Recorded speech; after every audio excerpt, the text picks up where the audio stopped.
Natural versus chemical. പലർക്കും ഇപ്പോഴും ഈ ഹോട്ടലിൽ നിന്നുള്ള ഫുഡ്, അതുപോലെ ജങ്ക് ഫുഡ് ഇതൊക്കെ കഴിക്കുമ്പോൾ ചില ഡോക്ടർമാർ പറയും കഴിക്കരുത്, ചില ഡോക്ടർമാർ പറയും പാരമ്പര്യമായിട്ടുള്ള മുമ്പ് കഴിച്ചിരുന്ന ഫുഡാണ് നല്ലത്, ചില ഡോക്ടർമാർ ഇപ്പോഴത്തെ ഫുഡാണ് നല്ലത്.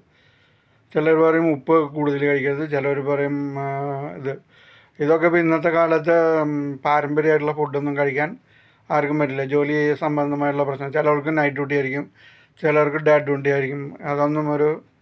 ഇതൊന്നും പറയാനായിട്ട് പറ്റില്ല, ഇന്നത് കഴിക്കണം അങ്ങനെ ഒരു സംഭവമില്ല. മുമ്പത്തെ കാലത്തെന്ന് പറഞ്ഞാൽ സ്വയം കൃഷി ചെയ്ത് നമ്മൾ ശേഖരിച്ച് വെച്ച് അതിൽ നിന്ന് കുറേശ്ശെ നമ്മൾ കഴിക്കുന്ന ഒരു സമ്പ്രദായമാണ്. അത് ഇന്നത്തെ കാലത്ത് എന്തായാലും കിട്ടില്ല. ഇന്നത്തെ കാലത്ത് കൂടുതലും ചിലപ്പോൾ ഹോട്ടൽ ഫുഡൊക്കെ ആയിരിക്കും, അതുപോലെ ചില ഹോസ്റ്റലിലൊക്കെ നിൽക്കണമെങ്കിൽ അവിടുത്തെ ഫുഡൊക്കെ ആയിരിക്കും. അപ്പോൾ കെമിക്കൽ എന്ന് പറഞ്ഞൊരു വിഭാഗം ഉണ്ടോയെന്ന് ചോദിച്ചാൽ ഇല്ല എന്ന് വേണമെങ്കിൽ പറയാം.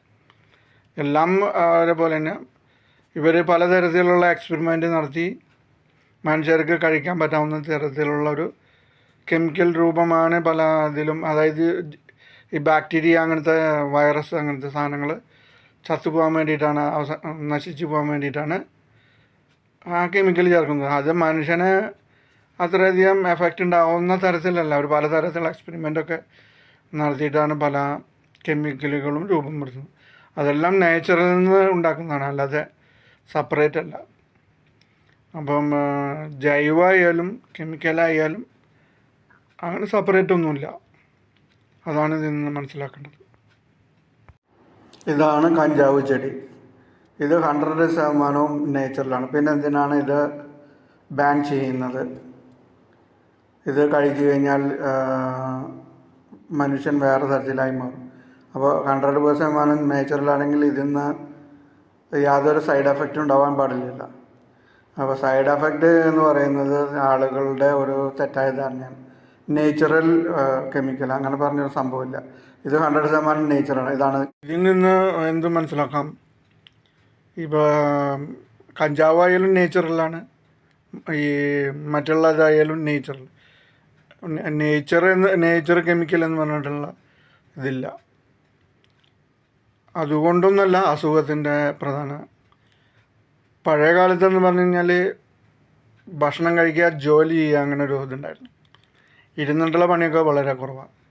കൃഷിയിടങ്ങളിലേക്ക് പോവുക.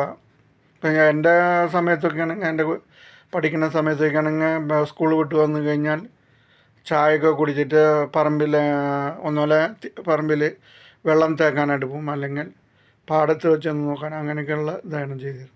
അല്ലാണ്ട് ഇരിക്കുന്ന പണിയില്ല. ഇന്നത്തെ കാലത്ത് അതല്ല. കുട്ടികൾ വന്നു കഴിഞ്ഞാൽ വീടുകളിൽ ഇരിക്കുകയാണ് മൊബൈലും പിടിച്ച്. പ്രത്യേകിച്ച് ഓടിച്ചാടി നടക്കുന്ന ഒരു ഗെയിമുകളും കളിക്കുന്നില്ല. ഒന്നുപോലെ ടി വി കാണുക, അല്ലെങ്കിൽ പഠിക്കുക, അല്ലെങ്കിൽ ഈ മൊബൈൽ നോക്കുക. ഇതിൽ നിന്ന് വിഭിന്നമായിട്ട് നമ്മൾ ഇപ്പോൾ കുട്ടികളൊക്കെ ആകുമ്പോൾ ഓടിച്ചാടി നടക്കുന്ന കളികൾ, അതൊക്കെയാണ് ഏറ്റവും നല്ലത്. അപ്പോൾ ഭക്ഷണം ഏത് കഴിക്കണം എന്നുള്ളതല്ല, നമ്മളതിനനുസരിച്ച് ഭക്ഷണം കഴിക്കുന്നതിനനുസരിച്ച് നമുക്ക് ഊർജം ചിലവാവണം. ആ രീതിയിലുള്ള, ഇപ്പോൾ ഓഫീസിലൊക്കെ ഇരുന്ന് ജോലി ചെയ്യുന്ന ആൾക്കാർക്കൊന്നും ഇത്രയധികം ഭക്ഷണം കഴിക്കേണ്ട കാര്യമില്ല. അവർ എത്ര കഴിക്കണോ അത് അത്ര ഓവറായിട്ടേ വരുള്ളൂ. അതൊക്കെ ശരീരത്തിൽ ഇങ്ങനെ വരുന്ന അസുഖങ്ങളാണ്, അല്ലാണ്ട് കെമിക്കൽ ഫുഡായിട്ടോ ജൈവ ഫുഡായിട്ടൊന്നുമല്ല. ഇപ്പോൾ ഈ ജൈവ ഫുഡായാലും കൂടുതൽ കഴിച്ചിട്ട് ജോലി ചെയ്യാണ്ടിരുന്ന് ഇതേ അസുഖം തന്നെ വരും. അതാദ്യം മനസ്സിലാക്കും.